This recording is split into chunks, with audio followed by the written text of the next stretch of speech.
চলো না একটু মেলা গিয়ে ঘুরে আসি। কোথায় যাবি? মেলা। রাত্রি 10টা বাজে মেলায় যাবি? হ্যাঁ না মা প্লিজ প্লিজ প্লিজ এটা করো না মা। মা প্লিজ নিয়ে চলো না। তো সব দোকান বন্ধ। কিছু দোকানটা কোথায় আছে ওঠলো নেই করবো। চলো কালকে যাবি কালকে? না না প্লিজ প্লিজ চলো না। ঠিক আছে চল। আমরা মেলায় যাচ্ছি, রাত্রি 10টা, এখন মেলায় যাচ্ছি। গিয়ে প্রথম আমার মেয়ের বায়না হচ্ছে গাড়ি চড়বো, তোকে গাড়িতে বসিয়ে দিয়েছি, তারপর একটু ভিডিও করছি বলে ওর কত লজ্জা দেখো।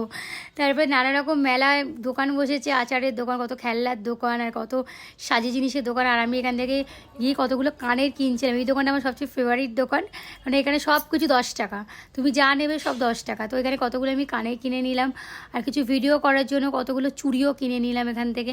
আর এখানে দেখো কত সুন্দর সুন্দর কানে চুড়ি, অক্সিডাইজে কত সুন্দর সুন্দর জিনিস, হার, এগুলো যা নেবে সব 10 টাকা। এখানে যতগুলো জিনিস দেখছো সব 10 টাকা। এমনকি যে আমার মেয়ে পাশের দোকানে গিয়ে কিছুটা খেলনার জিনিস কিনলো, পেন, পেন্সিল। এই মেলায় তোমরা যে যাই কেনো না কেন 10 টাকা করে সব জিনিস নেবে, সবই 10 টাকা করে। কেনাকাটা করলে হবে, কিছু তো খেতে হবে। তাই আমরা পাশের দোকানে ফুচকা খেতে চলে গেছিলাম, মানে অনেকদিন ফুচকা আমার খাওয়াও হয়নি।